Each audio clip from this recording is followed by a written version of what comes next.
안녕하세요. 이번 학기 식품위생관계법규를 강의하게 된 안태영입니다. 지난 학기 제 강의를 들은 학생들도 있을 테고 또 이제 처음 듣는 학생들도 있으리라고 생각을 합니다. 지난 학기엔 식품위생학을 강의를 했고 이번에는 식품위생관계법규에 대해서 강의하도록 하겠습니다.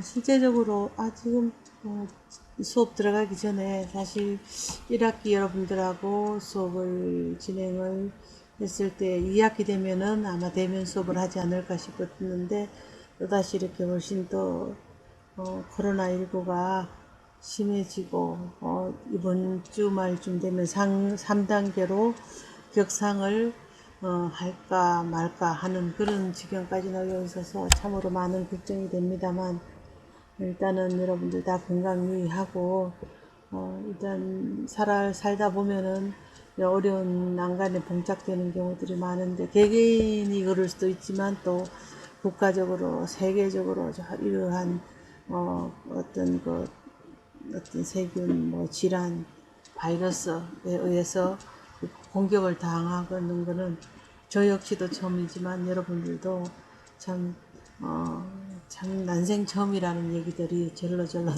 나올 것 같습니다. 그래도 항상 긍정적으로 생각하고 이렇게 비대면으로 수업을 하다 보면은 제가 여러분들에게 전달할 수 있는 어떤 그 수업의 내용이 한정되고 또 제한되고 시간도 제약이 따르고 이러다 보니까 참 미안한 생각도 들고 여러분들도 조금 아쉬운 생각이 들 거예요.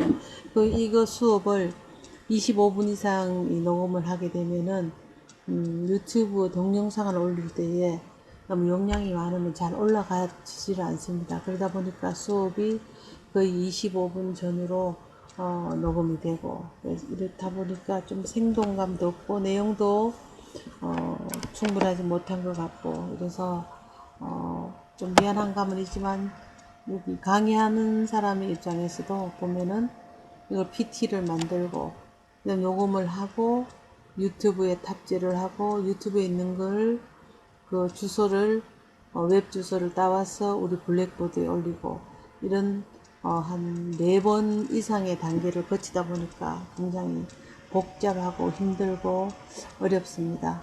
그걸 서로 간에 좀 이해를 해주면은 훨씬 그 서로 간의 어떤 그 상호 소통의 장이 좀 더 넓어지지 않을까 하는 생각에서 말씀을 드렸고 또 하나는 제가 아마 이 관계법규 수업을 하고 난 다음 마지막 시간에 보면 퀴즈를 내게 되어 있습니다. 퀴즈를 내면은 여러분들은 퀴즈를 풀어서 쪽지로 저한테 보내주면은 저는 여러분들에게 출석 인정을 해주게 됩니다. 그래서 이게 왜 그런가 하면은 출석 인정을 해야지 또 출석 점수가 20%가 들어가니까 20점이 들어가게 되고 지난 학기에는 이 하는 시스템 자체를 어떻게 하는지 몰라가지고 실제 중간고사 또 치지 않고 리포트도 제출하지 않고 그냥 다 만점을 주고 기말고사 하나로만 제가 여러분들에게 성적 평가를 하게 됐습니다. 그러다 보니까 기말고사를 오픈 테스트를 하더라도 한 문제, 두 문제만 틀리더라도 서로 간에 격차가 많아서 조금 성적의 편차가 생기고 했는데 여하튼 기말고사, 중간고사를 각각 30%씩 하고 리포트, 그 다음에 출석 수업을 각각 20%씩 해가지고 100점 만점으로 성적은 여러분들에게 그 기준으로 평가를 하도록 그렇게 하겠습니다. 그리고 참고로 알고 계시고 일단 이제 식품위생관계법규에 대한 수업을 들어가자면은 이 관계법규는 법을 입법기관인 국회에서 늘 이 법이 이제 개정이 되고 바뀌게 되죠.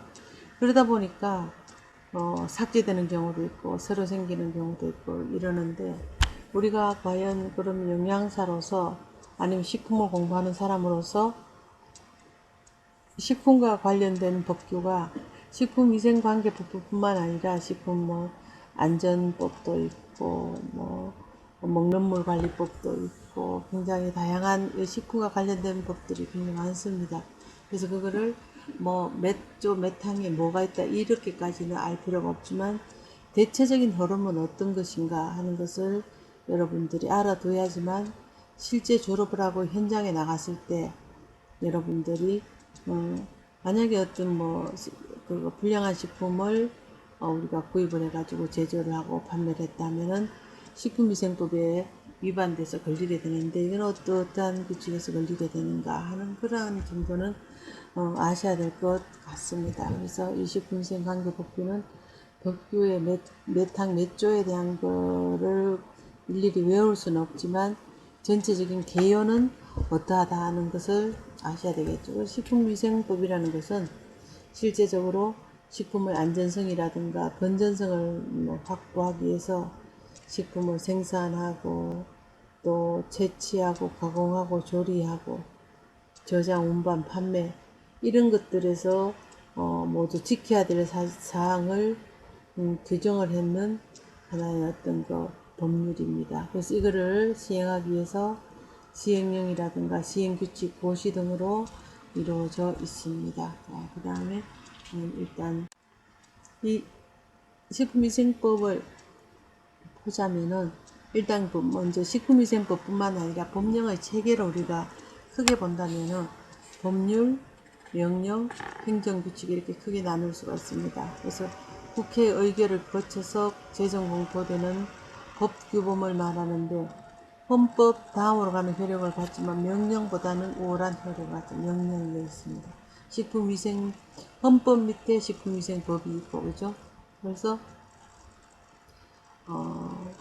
국무총리실 서관의 법률이라고 볼 수가 있습니다. 법률에는 헌법이 있고 그죠? 그 다음에 명령이라면 국회 의결을 거치지 않고 행정기관이 제정하는 행정입법입니다. 그러면 대통령이 명령한다면은 대통령령이 될 것이고 국무총리가 명한다면은 국무총리령이 되고 그죠?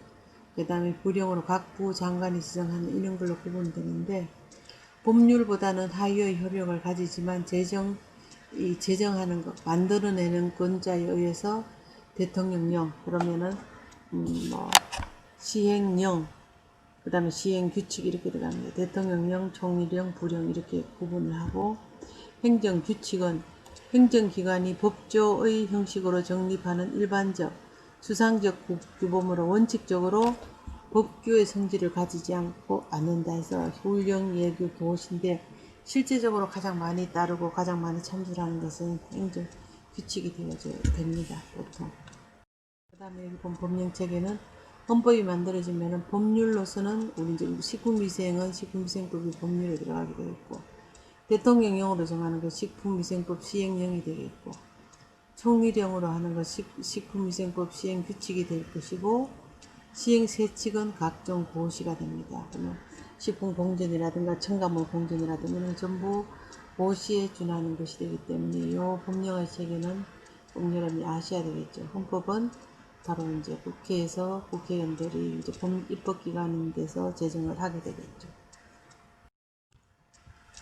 식품위생법의 개요는 보면은 이제 식생활 환경의 변화에 따라서 식품의 안전성, 건전성 확보가 국가적인 과제인데 이 식품위생법은 식품의 안전성이나 건전성 확보를 위해 식품의 생산, 채취, 가공, 조리, 저장, 운반 및 판매하는 사람들이 지켜야 할 사항을 규정한 국무총리실 소관의 법률이고 이를 시행하기 위해서 시행령, 시행규칙, 고시 등으로 이루어져 있다. 이렇게 되어져 있습니다. 이거는 이제 제가 딴 데서 발췌를 한 것인데 식품 업체들, 제조 가공 업체든지 아니면 뭐 이렇게 외식 업체든지 음식점이든지 이러한 곳에서 식품위생법이 제정되어져야지만 여기에서 이 법을 준수하지 않고 위반하면은 식품위생법에 의해서 처벌을 받게 됩니다. 그래서 최근 5년간의 어떤 연도별 프랜차이즈 카페 식품위생법 위반 사항을 보니까 쭉 이제 갈수록 늘어나네, 그죠? 2018년도까지.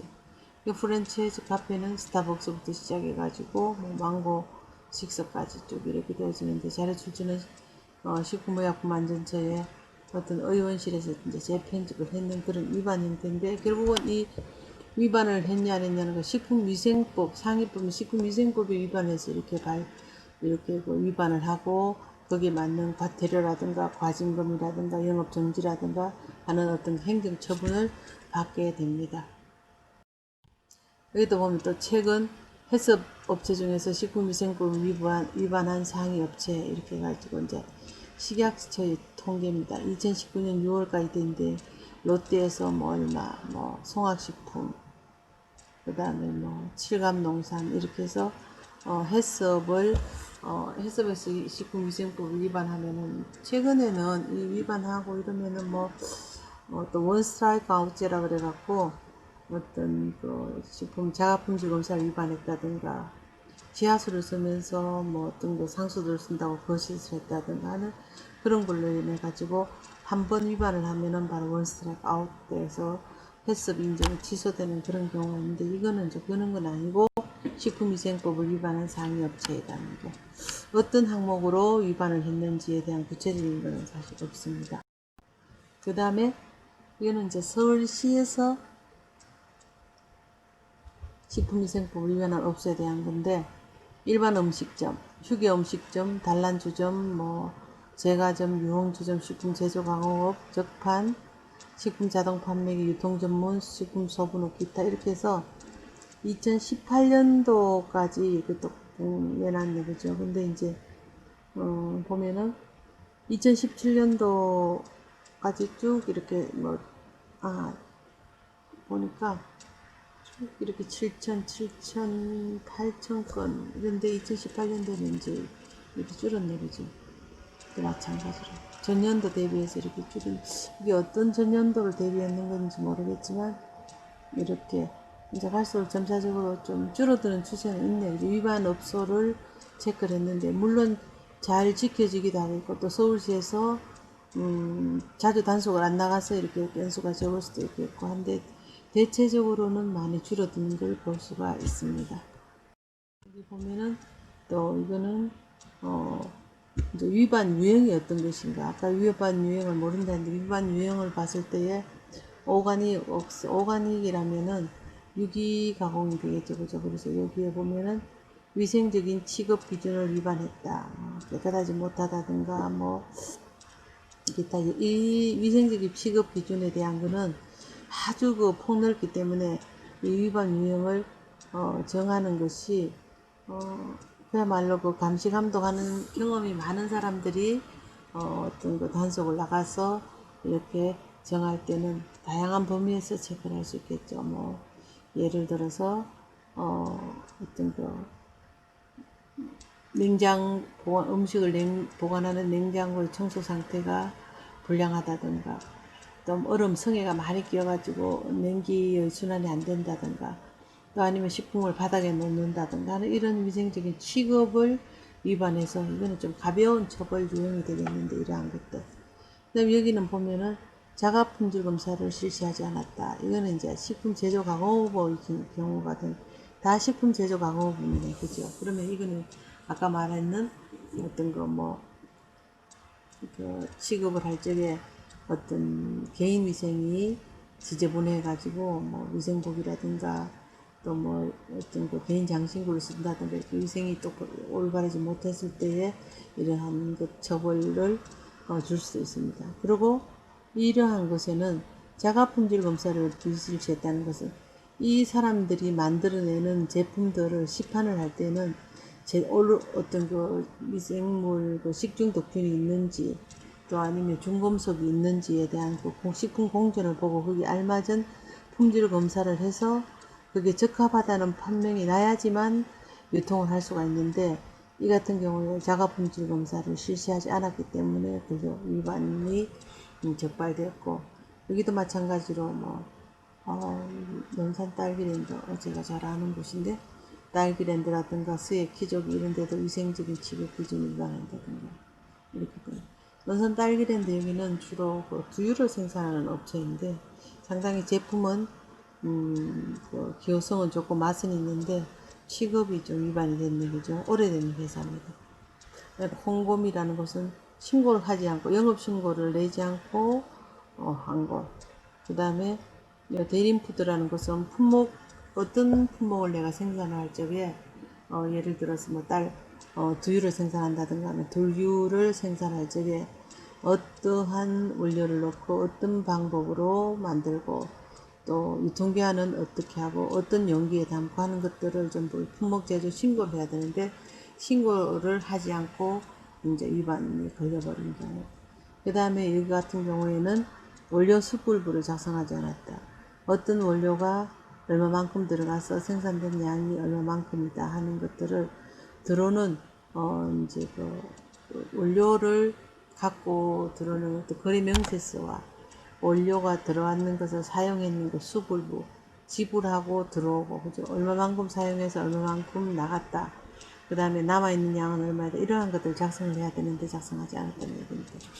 그 다음에 여기 또 제주도의 태림상사라는 것은 위생적인 취급 기준을 위반했다. 이렇게 위생적인 취급 위반을 조금 과태료도 조금 적다 그럴까요? 그런데 일단은 이렇게 위반을 하게 되면은 이러한 그 페널티를 물게 되는 경우에 항상 그 업체는 어떤 리스트 업돼 가지고 식품 위생 점검을 나갈 때는 제일 먼저 영순위로 나가게 됩니다. 그래서 이렇게 안 해야 되겠죠. 이렇게 하고 그 다음에 식품위생법이 구성되어지는 거는 식품위생법이 있고 그 다음에 식품위생법 시행령 아까 제가 말씀드렸듯이 이건 일반 법률이고 이건 시행령은 대통령령으로 하는 거 총리령은 시행규칙이고 식약처장은 고시라든가 흔히는 얘기인데 이러한 것들은 가장 우리가 많이 접할 수 있는 것들입니다. 식품이나 축산물 식품안전관리 인정기준은 해썹이라고 하는 것, 식품 등의 기준이나 규격, 표시기준 이런 것, 첨가물 기준 규격 이런 것들로서 구성이 되어져 있습니다. 위생법 시행령 시행규칙은 각각 언제부터 공포가 되었는가를 볼 때 공포는 우리나라 식품위생법은 1962년 1월 20일에 법률 제1007호로 이제 공포가 되고 그다음부터 계속 개정이 이루어지게 됩니다. 최근에는 3월 24일 했는데 또 아마 개정이 또 되실 수 있습니다. 그 다음에 시행령은 이제 일단은 위생법 모법이 이렇게 되고 그 다음에 시행령은 6월 12일 날 시행규칙은 10월 10일 날 이렇게 해서 규칙이 정해지게 됩니다. 자, 그 다음에 보면은 식품위생법의 이제 목적이 나옵니다. 이 식품위생법의 목적은 여러분들이 항상 기억을 해야 되고 꼭 외워둬야 될 그런 것이 되는데 이 식품위생법 제1장 1조 총칙에서 그죠 보면은 바로 1장 1조가 목적이 됩니다. 그래서 이 식품위생법의 목적은 식품으로 인해서 생기는 어떤 위생상의 위해를 방지하고 식품 영양의 질적인 향상을 도모하고 그 다음에 식품에 관한 올바른 정보를 제공해서 이러한 것들이 국민 보건의 정진에 이바지하는 것을 바로 목적으로 하게 됩니다. 그래서 식품으로 인한 위생상의 위해 방지 상한 식품 같은 거 쓰면 안 된다는 얘기죠. 그죠? 위생 위해 방지하고 식품 영양의 질적인 향상을 도모하고 식품에 관한 올바른 정보를 제공해서 이러한 것들이 결국 국민 보건 정진에 이바지할 수 있도록 해야 되겠고 이러한 식품위생법 제1장 1조의 목적이고 시행령으로 본다면은 먼저 목적이 바로 식품위생에서 위임된 사항과 그 시행에 필요한 것을 이제 규정을 하고 있습니다. 그 다음에 또 요 밑에는 시행령이 있고 시행령 밑에는 시행규칙이 있고 그래서 규칙도 마찬가지로 식품위생법에 준해서 이제 하게 되어 있습니다. 그 다음에 이런 목적이 있고 제2조에 들어가면은 이제 그 정의가 나옵니다. 그래서 식품위생법의 정의는 보면은 뭐 식품은 무엇인가 식품이라고 말하는 것은 어떤 것을 얘기하나 우리 이제 식품은 먹는 모든 것을 얘기를 하게 됩니다. 먹는 모든 것을 얘기하지만 딱 단이라는 단서 조항이 달려 있어요. 단 의약으로 섭취하는 것은 제외한다 이렇게 단서 조항을 달아주고 있습니다. 그럼 뭐 식품 첨가물은 어떤 것인가, 또 학교 합성품은 어떤 것인가, 비구란 어떤 것인가, 이렇게 해가지고 이러한 것들은 전부 여러분들이 이제 쭉 읽어보면 되는데 이 목적은 꼭 여러분들이 유념을 해 주시기 바라고 이번 첫 시간은 여기서 마치도록 하겠습니다. 아마 마지막 페이지인 것 같아요. 자, 수고하셨습니다.